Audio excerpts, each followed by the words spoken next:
ouvirmos o que o Senhor tem para falar a cada um de nós. Ontem à tarde foi muito gostoso, que a gente fez o pôr do sol em meio à natureza, descemos um pouquinho do apartamento e a Isabelle levou a biblinha dela. E eu perguntei para ela: Isabelle, que história que você quer ouvir da Bíblia? Né? Aí ela nem pensou. As 10 pragas. Falei, muito bom. E aí eu contei a historinha para ela, né? E é engraçado, né? Porque Bíblia de criança, até as 10 pragas fica bonitinho, né? Tem os sapinhos bonitinhos, tem ali, até as pessoas que estão ali com as chagas estão com as bolinhas bonitinhas, parece espinha. E foi um momento bem gostoso finalizar o sábado em família.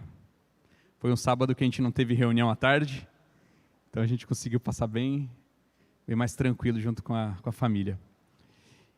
E quem pregaria hoje seria o José Furtado, mas ele teve uma crise de apendicite, já fez a cirurgia, está bem, se recuperando, me pediu para pregar, e de supetão não tinha um tema. Comentando com a minha filha, falei: filha, que tema que eu podia pregar? Ela não pensou de novo, falou: as 10 pragas, pai. Eu falei: então tá bom, eu vou pregar sobre as 10 pragas, né?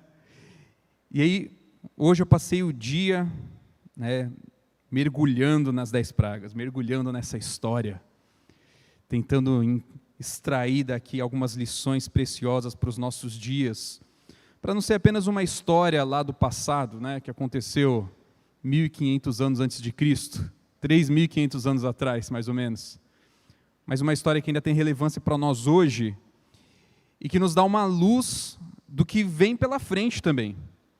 Porque quando nós falamos de 10 pragas, não tem como a gente não lembrar que no Apocalipse também fala de praga, só que não são 10, são 7. E é importante, quando nós vamos querer entender algum tema na Bíblia, algum assunto, nós buscarmos qual é a referência inicial daquilo, a primeira vez que aquilo é apresentado na Bíblia, para que a partir dali nós possamos construir, né, uma compreensão de como a linguagem simbólica está sendo usada quando o assunto é profecia. Então, se nós vamos falar, nós vamos querer compreender como serão, e ali está, né, as pragas no tempo do fim, nós precisamos entender o que estava por trás das 10 pragas no Egito. O que estava acontecendo naquele momento da história? Convido você a pegar a sua Bíblia, e nós vamos até o Êxodo. O segundo livro da Bíblia é um livro que narra a história a partir de Moisés. A partir de Moisés. E ali em Êxodo nós encontramos, na primeira parte do livro, a história de Moisés. E quando nós chegamos aqui no capítulo 7, nós encontramos já Deus chamando Moisés para ser o seu representante, para ser aquele que tiraria o povo de Israel do Egito, porque Deus diz assim: eu ouvi o clamor e as orações do meu povo no Egito. Então, Moisés, você vai ser enviado para lá, para tirar o meu povo do Egito. E Moisés tenta fugir. Não é só Jonas na Bíblia que quer fugir ou não. Moisés também tenta fugir. E ele fala assim: mas Senhor, como que eu vou chegar lá depois de 40 anos que eu saí de lá do Egito, saí fugido, como é que eu vou chegar lá? E os israelitas vão acreditar em mim? E o Senhor fala assim: não, você vai fazer alguns sinais. Isso que você tem na mão, cajado, cuidar de ovelhas, joga no chão, jogou, virou cobra. Pega pelo rabo, pegou, virou cajado novamente. Mas, Senhor, e se eles não acreditarem mesmo assim? Coloca a sua mão dentro do manto, colocou, tira, leprosa. Coloca de novo, colocou, tira, curada. E aí Moisés fala assim: mas Senhor, não, eu não consigo falar mais. A minha língua está enrolada, muito tempo sem falar, né, a língua dos egípcios. Como é que eu vou chegar para falar com Faraó? E Deus fica sem paciência, Deus fala assim: Moisés, quem foi que criou a boca? Se eu estou mandando você ir, eu vou te capacitar. Mas fica tranquilo, Arão, seu irmão, ele está vindo ao seu encontro, Moisés. E Arão, ele vai falar por você. ele vai ser como se fosse a tua boca, e você vai ser como se fosse Deus para ele. Então ele vai ser o seu profeta. Olha que interessante. Deus coloca Arão como o profeta de Moisés. Então você fala para ele, e Arão vai falar para o rei, vai falar para o povo. Ok, nesse contexto então eles vão até o Egito, retornam até o Egito, e chegando lá no Egito eles conversam ali com os líderes do povo de Israel, e então chega o momento de encontrarem-se com o faraó. E o texto bíblico diz que quando eles se encontraram com o faraó pediu para eles assim, façam algum sinal, algum milagre para eu saber que realmente Deus mandou vocês. E Moisés então ele joga, o cajado no chão e se transforma numa serpente.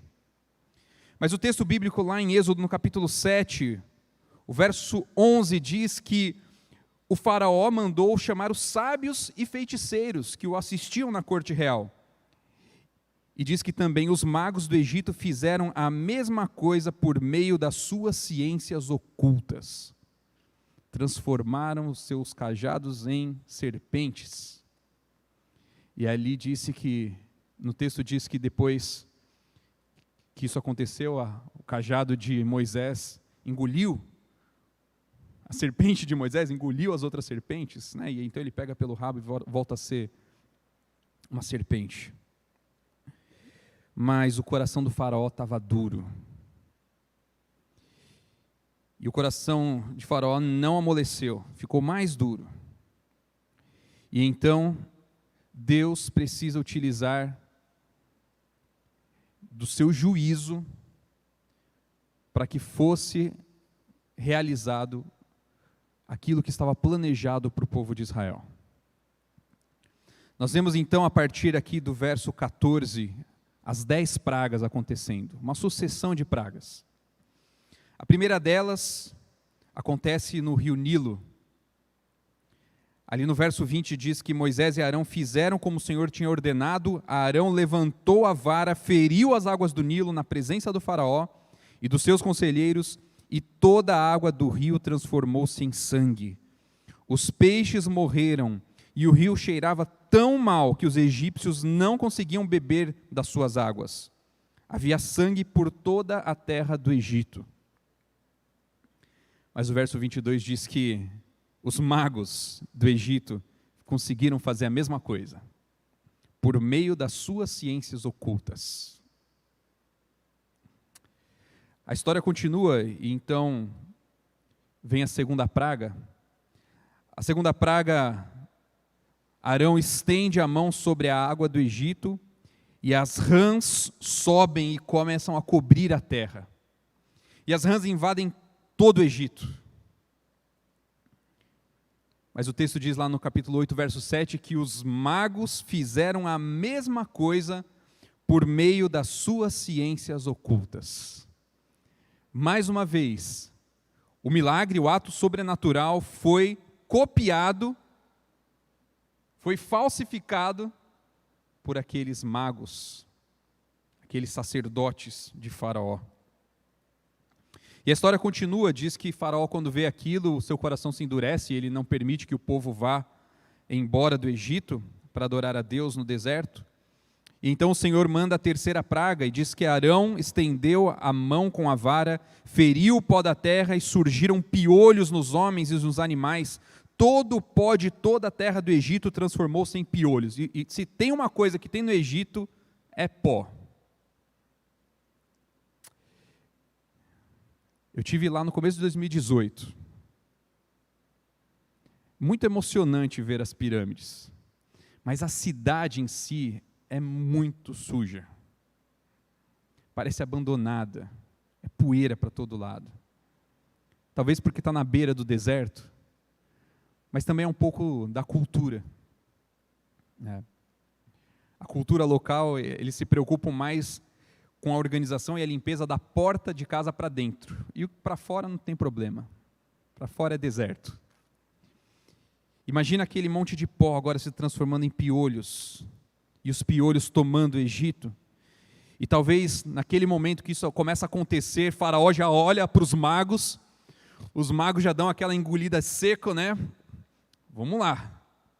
E o texto diz, capítulo 8, verso 18: quando os magos tentaram fazer surgir piolhos por meio das suas ciências ocultas, não conseguiram. E os piolhos infestavam os homens e os animais. E os magos então disseram ao Faraó: Faraó, isso é o dedo de Deus. Mas o coração do Faraó permaneceu endurecido e ele não quis ouvi-los, conforme o Senhor tinha dito que ia acontecer. Quarta praga, verso 24. Grandes enxames de moscas invadiram o palácio do Faraó e as casas de seus conselheiros, e em todo o Egito a terra foi arruinada pelas moscas. Mas a partir da quarta praga tem um elemento interessante, diferente das primeiras três, que não estavam ali registradas. Você vê que na quarta praga, no verso 22, diz: naquele dia tratarei de maneira diferente a terra de Gósen, onde habita o meu povo. Nenhum enxame de mosca se achará ali, para que você saiba que eu, o Senhor, estou nessa terra. Farei distinção entre o meu povo e o seu. Este sinal maravilhoso acontecerá amanhã. Veja que interessante, a partir da quarta praga, começa a haver uma distinção entre dois grupos. Aqueles que eram o povo de Israel, o povo de Deus, e aqueles que eram o povo do Egito. E a partir dessa praga, apenas os egípcios eram atingidos pelas pragas. O povo de Deus estava protegido. E a história continua na narrativa. A quinta praga, a morte dos rebanhos. Uma praga terrível sobre os rebanhos do Faraó que estão nos campos, os cavalos, os jumentos, os camelos, os bois e as ovelhas. Verso 6 diz que todos os rebanhos dos egípcios morreram. Mas tem um asterisco aqui no texto. Mas nenhum rebanho dos israelitas morreu. Sexta praga, verso 10. Tiraram cinza de uma fornalha e se puseram diante do Faraó. Moisés espalhou as cinzas pelo ar e feridas purulentas começaram a estourar nos homens e nos animais. E veja que interessante o verso 11. Nem os magos podiam manter-se diante de Moisés, porque ficaram cobertos de feridas como os demais egípcios. Mas o coração do Faraó continuou duro. Sétima praga, verso 15. Diz assim: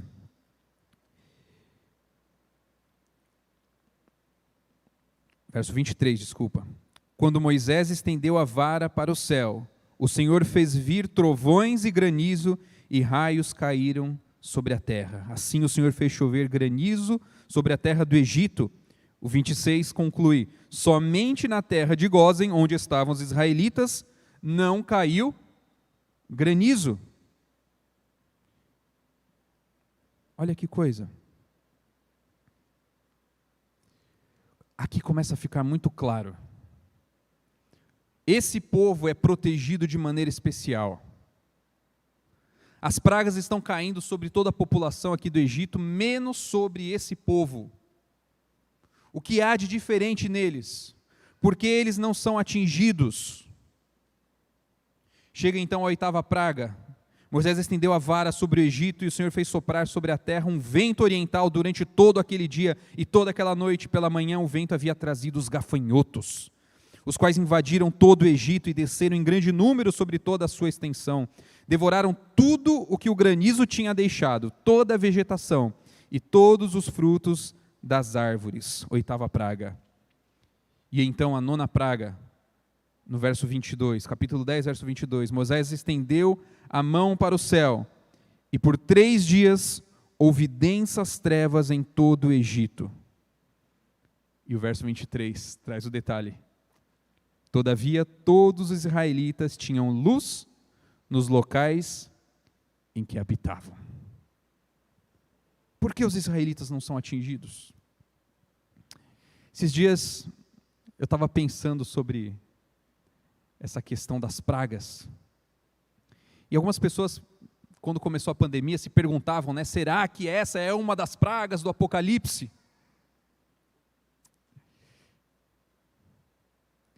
Existe algo de semelhante nas pragas do Apocalipse. Assim como nas pragas do Egito, as pragas do Apocalipse não cairão sobre aqueles que são do povo de Deus. Covid não é uma das pragas do Apocalipse. Covid-19.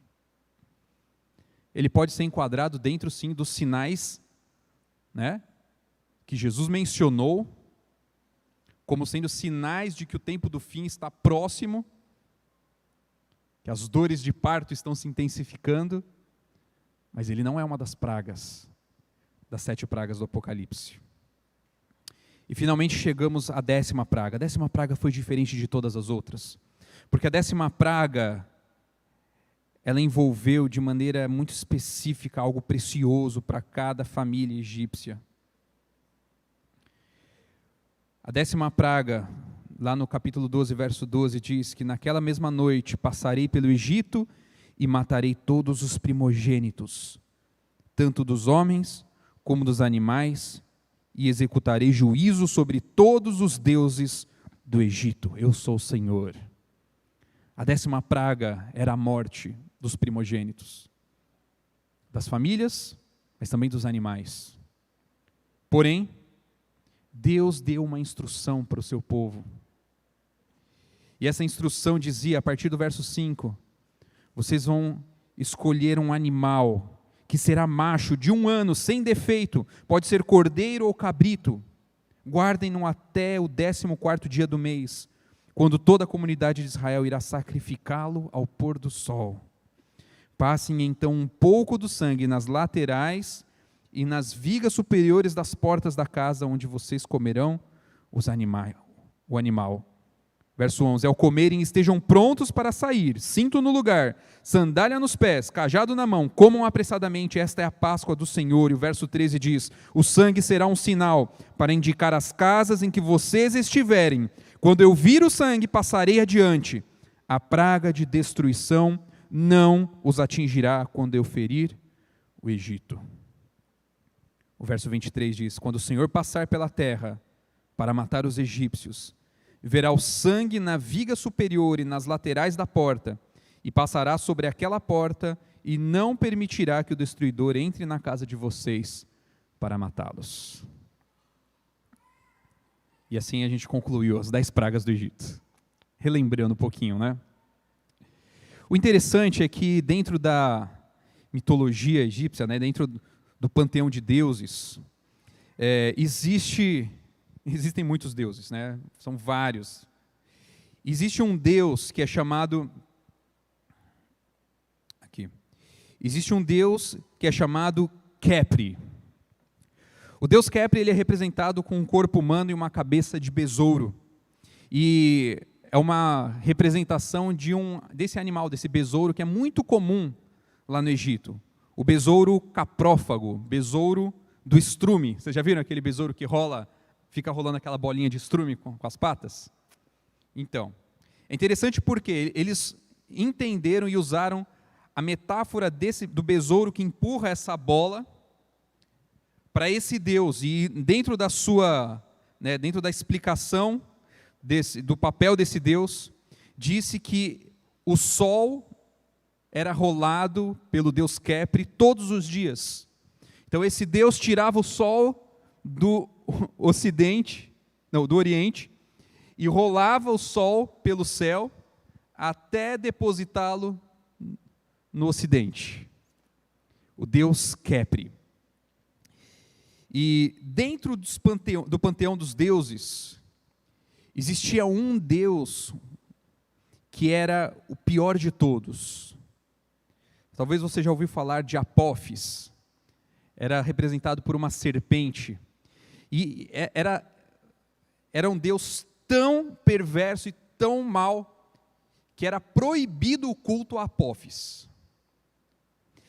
E dentro da sua mitologia, disse então que quando o sol entrava no buraco do Ocidente, Aquele sol, então, ele precisava passar pelo submundo para dar a volta e então poder surgir do outro lado, quando Deus Kepri novamente rolaria ele pelo céu. O interessante é que dentro do panteão de deuses egípcios existem deuses que são bons, deuses que são maus, que são inimigos até entre si. Mas dentro da mitologia, né, do sol e de Kepris e de Apófis, quando o sol descia no horizonte, todos os deuses, todo o panteão de deuses se uniam para lutar contra Apófis, para que o sol pudesse nascer novamente. E quando o sol nascia, era um sinal de que o panteão de deuses tinha sido vitorioso na batalha contra Apófis. E então, mais um dia, todo o povo estava seguro, né, sob aquele sol. Quando nós vemos as 10 pragas, não são pragas aleatórias.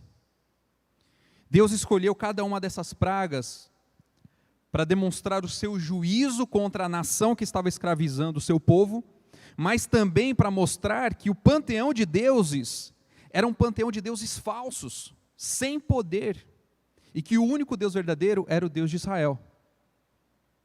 Eu separei um vídeo de um amigo para explicar um pouquinho melhor essa questão para vocês. Ele vai explicar com certeza muito melhor. Solta para mim.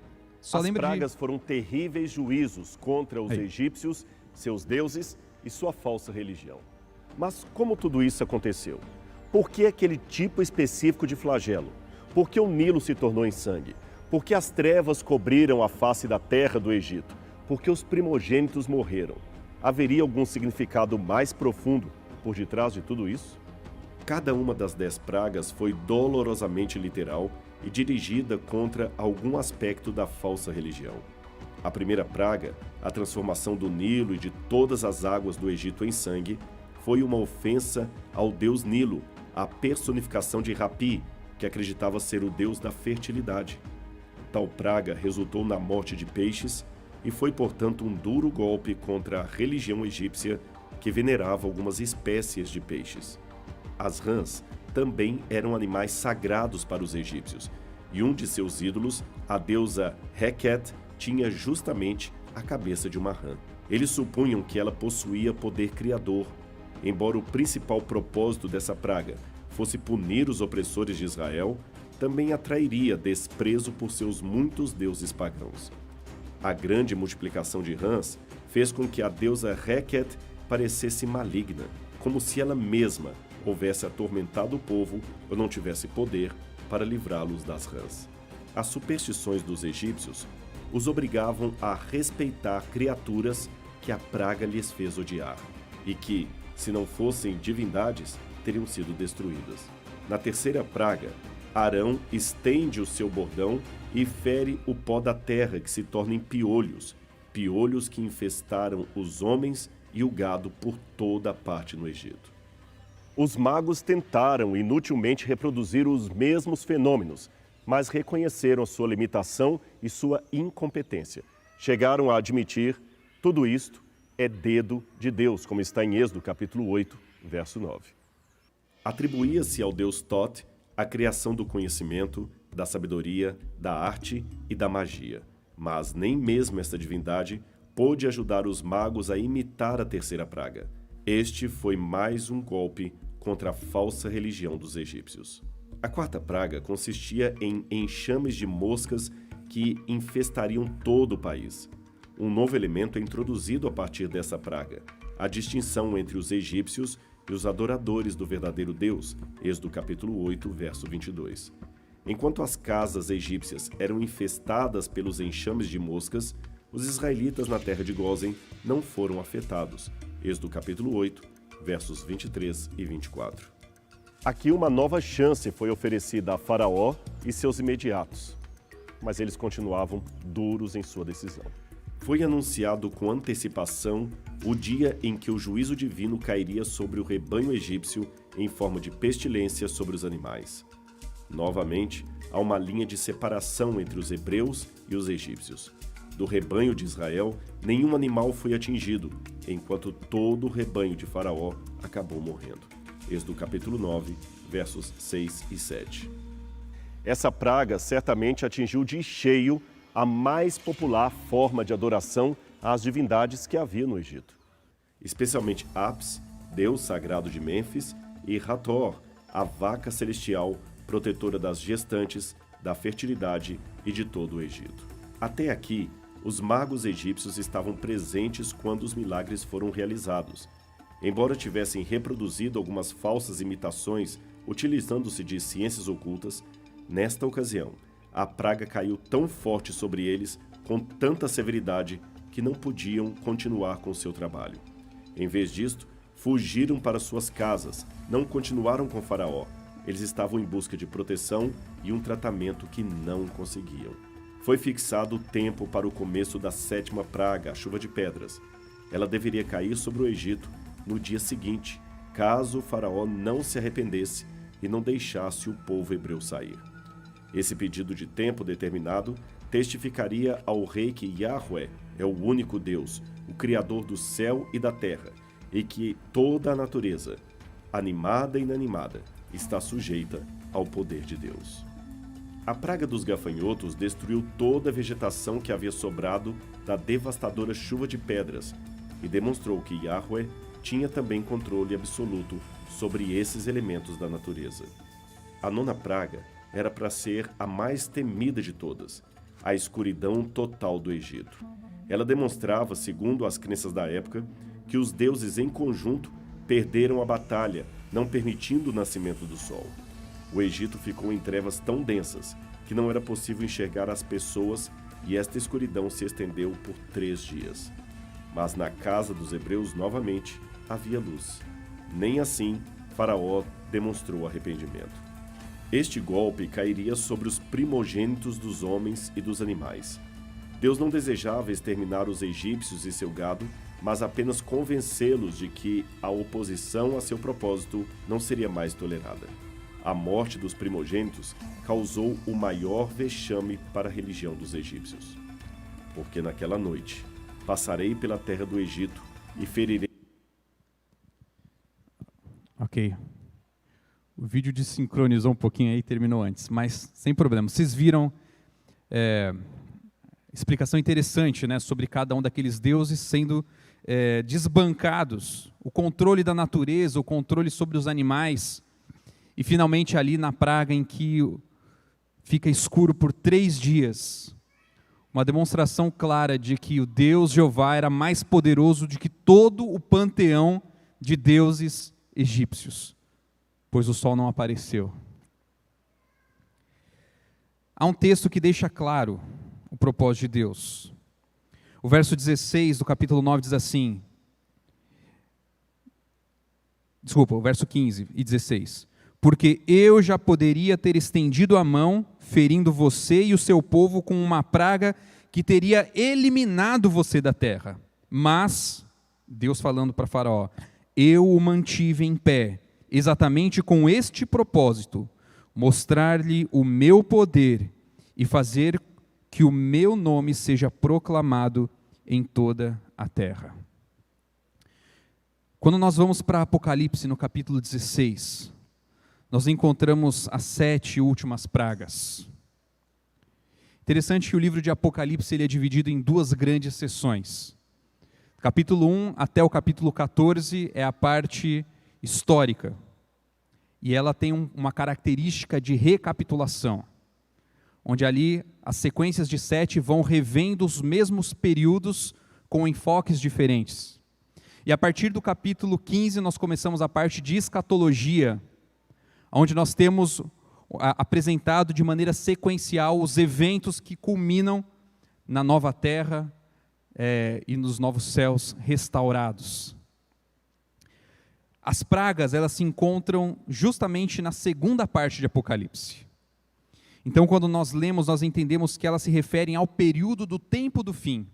E existem algumas frases que nos dão alguns detalhes para entendermos qual é o momento no qual acontecerão essas 7 últimas pragas. O verso final do capítulo 15, verso 8, diz que o santuário ficou cheio da fumaça da glória de Deus e do seu poder, e ninguém podia entrar no santuário enquanto não se completassem as 7 pragas dos 7 anjos. As 7 pragas, elas acontecem num contexto onde já não há intercessão.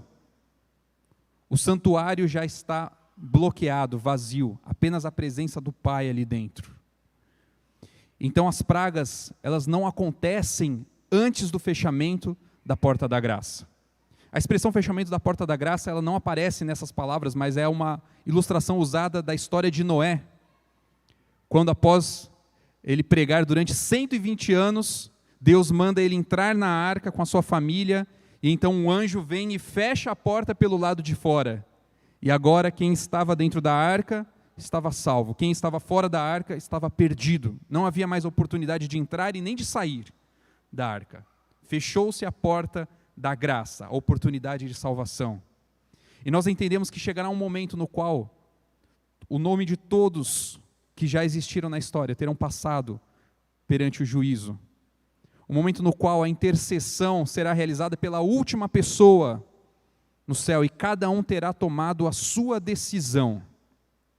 Da mesma maneira que no Egito haviam 2 grupos distintos, nos últimos dias também haverão 2 grupos de pessoas. E a primeira praga deixa muito claro isso. Quando você lê o capítulo 16, no verso 2, você vê que o primeiro anjo foi e derramou a sua taça pela terra, e abriram-se feridas malignas e dolorosas. Em quem? Naqueles que tinham a marca da besta e adoravam a sua imagem. Eu quero dizer uma coisa bem séria para você, meu amigo. Se você aceita o Senhor Jesus como seu Salvador, e se você permite e aceita o selo de Deus na sua vida, você pode ficar tranquilo quando o assunto são as 7 últimas pragas. Porque aqui diz que as pragas caíram sobre aqueles que tinham a marca da besta. De maneira semelhante ao que aconteceu no Egito. As pragas não atingiram o povo de Deus no Egito, as pragas apenas caíram sobre aqueles que eram o inimigo do povo de Deus. E nos últimos dias, o povo de Deus também estará seguro, protegido. As pragas continuam, o verso 3 diz que o segundo anjo derramou a sua taça no mar. Este se transformou em sangue como de um morto, morreu toda a criatura que vivia no mar. Diferente das trombetas, aqui nós vemos que não é apenas 1/3 do mar que morre, mas a totalidade dos seres e das criaturas que viviam no mar. Um ataque talvez contra o Deus do comércio, o Deus do dinheiro. Verso 4 diz: o terceiro anjo derramou a sua taça nos rios e nas fontes, e elas se transformaram em sangue. E então ouvi o anjo que tem autoridade sobre as águas dizer: tu és justo, tu, o santo que és e que eras, porque julgastes estas coisas. Pois elas derramaram o sangue dos seus santos e dos teus profetas, e tu lhe deste sangue para beber como eles merecem. E ouvi o altar responder: sim, Senhor Deus Todo-Poderoso, verdadeiros e justos são os teus juízos.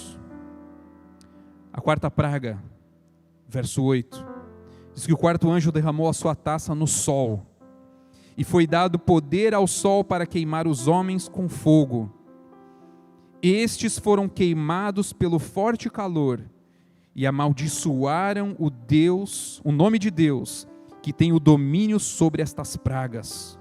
Contudo, recusaram arrepender-se e glorificá-lo.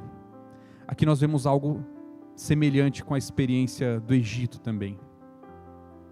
Existe uma diferença e uma semelhança.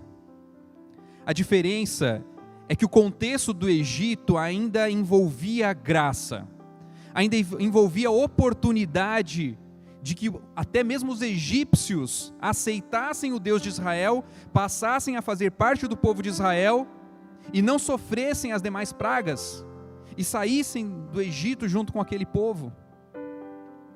Mas nesse momento nós percebemos que a porta da graça já está fechada, e essas pessoas que sofrem essa quarta praga,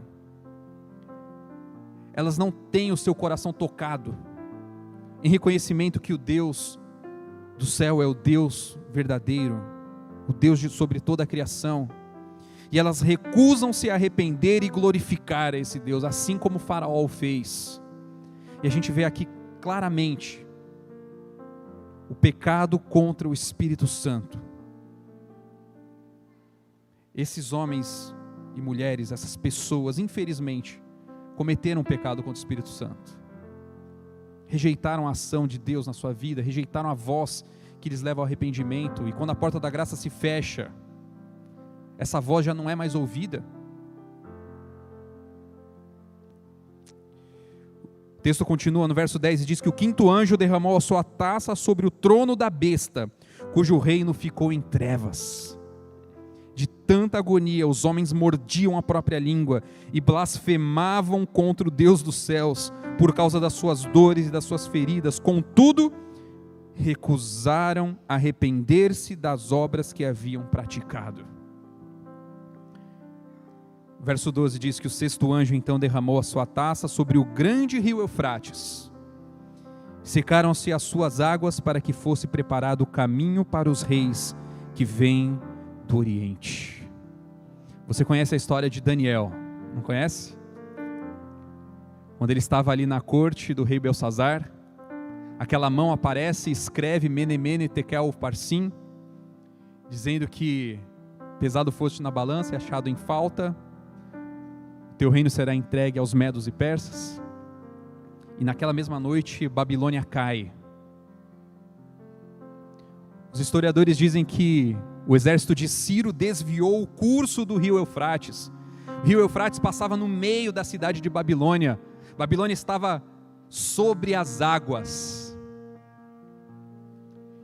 E ao desviarem o curso do rio Eufrates, o rio Eufrates baixa e ali abre caminho para os exércitos de Ciro entrarem e conquistarem a cidade.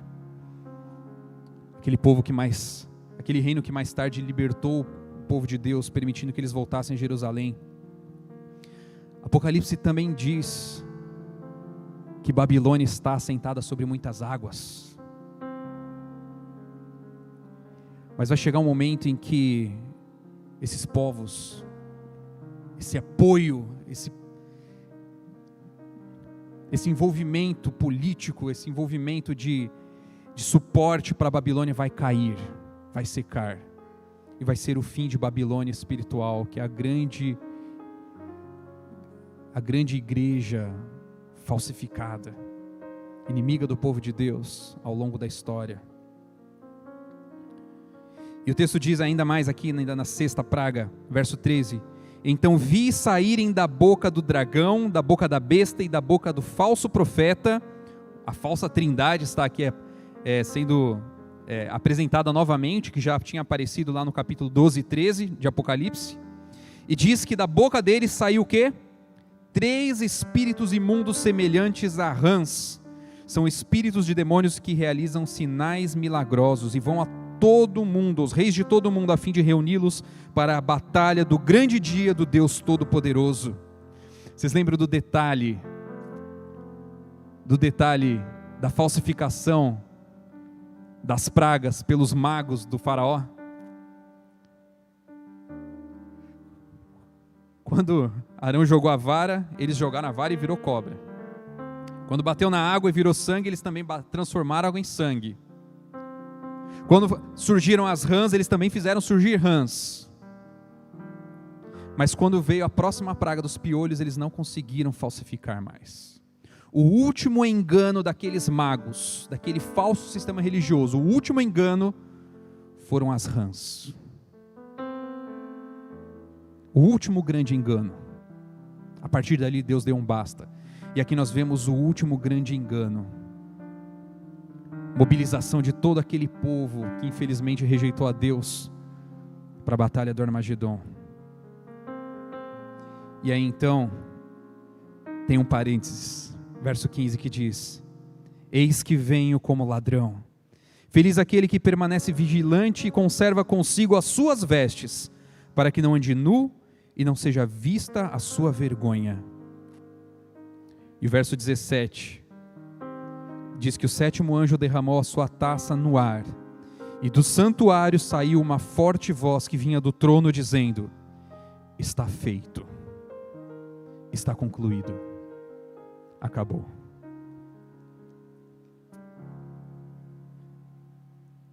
A pergunta que nos resta é: como fazer parte do grupo que é o povo de Deus? Como escapar dessas pragas que cairão sobre a terra?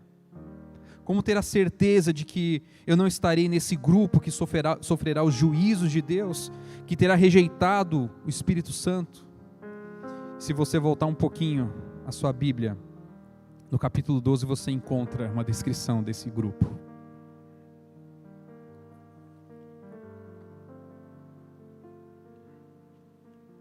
Desculpa, capítulo 7. No capítulo 7 é visto um grupo de 144 mil, simbólico, que depois é visto como uma grande multidão. E um dos anciãos pergunta para João: quem são esses vestidos de branco e de onde vieram?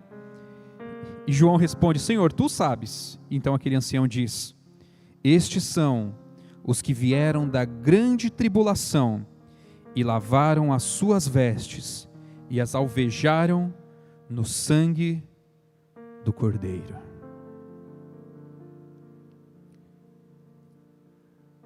A 10ª praga,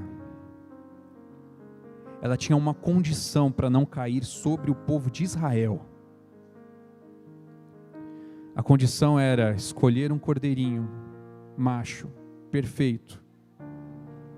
Aquele cordeirinho precisava morrer, e o sangue dele precisava ser colocado sobre as laterais e a cobertura das portas da casa. Todos aqueles que estavam sob o sangue do Cordeiro foram preservados do anjo da morte, do anjo da destruição. E naquele último dia, quando aquelas pragas finais começarem a acontecer, todos aqueles que tiverem lavado as suas vestes no sangue do Cordeiro também estarão seguros, protegidos e salvos. Meus amigos, não precisamos temer o que há pela frente. Nós não precisamos temer os acontecimentos finais dessa terra. Não precisamos ter medo das pragas. Não precisamos ter medo de decreto dominical. Não precisamos ter medo de perseguição. Porque o Senhor Jesus disse claramente: eis que estarei convosco até a consumação dos séculos. Ele não nos abandonará em nenhum momento. Você nunca estará sozinho. Eu fico pensando quando a gente lê a história dos mártires, aqueles homens e mulheres que foram mortos por não negarem a Jesus, e aqueles homens sendo queimados na fogueira, cantando. Como é possível cantar? Humanamente é impossível. Deve ter tido uma anestesia sobrenatural ali. O Senhor não ia deixar sofrerem em vão. O Senhor vai nos proteger também até o último minuto. Ele não deixará nenhum de nós por conta própria.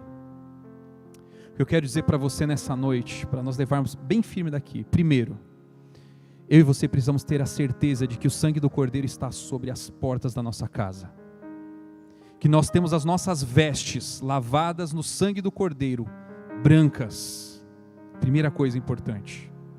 E segunda coisa importante: o foco da nossa vida não deve estar nas pragas, na perseguição, nos decretos, nos movimentos que a besta, que o falso profeta e o dragão estão realizando no mundo.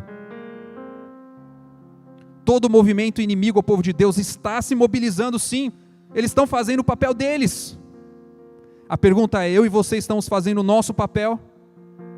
Ou será que nós estamos sentados observando o que está acontecendo por aí? Observando o agir do inimigo? Eu e você somos chamados hoje para participar da pregação das 3 mensagens angélicas. O evangelho eterno que precisa ser anunciado a todo mundo. Não perca o foco na sua vida, meu amigo. minha amiga, coloque o seu coração na missão. Aceite a salvação e envolva-se na missão, porque o Senhor Jesus está voltando. E quando Ele voltar, que bênção será Ele nos encontrar trabalhando firmemente na sua obra. Você quer tomar esse propósito hoje? Mais uma vez, confirmar que você aceita o sangue de Jesus na sua vida? Quantos aqui gostariam de fazer essa afirmação? Você em casa também gostaria de fazer essa afirmação? E se você quer fazer essa afirmação, eu tenho um segundo convite, um segundo apelo. Eu nem abaixei a mão porque eu já estou com ela levantada para o segundo. Você quer fazer parte da missão? Você quer focar completamente na obra de pregação do Evangelho? Deixe o inimigo fazer a obra dele, faça a obra que o Senhor Jesus lhe confiou. Quantos gostariam de se comprometer a viver a missão? Amém. Deus seja louvado. Eu quero orar por vocês. Deixa a mão levantada, segura aí. Querido amado Pai Celestial, louvado seja o Teu nome, Senhor, porque o Senhor nunca desamparou o Seu povo. Obrigado, Senhor, porque ao olharmos para as pragas do Egito, nós podemos ver o Teu cuidado com o Teu povo. Senhor, nós estamos num mundo de escravidão, num mundo de sofrimento, mas o Senhor está ouvindo o nosso clamor e muito em breve virá para nos libertar de uma vez por todas. Senhor, enquanto estamos aqui, Pai, nós queremos fazer parte da missão de pregar esse Evangelho eterno para mais pessoas. Estamos com a mão erguida porque estamos querendo nos comprometer contigo. Estamos nos comprometendo contigo. Derrama o Teu Espírito Santo sobre nós e nos capacita, Senhor. Não nos permita rejeitar a voz do Teu Santo Espírito. Ajuda-nos a cumprir fielmente a missão que o Senhor nos designou. É o que nós pedimos no nome do Senhor Jesus Cristo. Amém. Amém.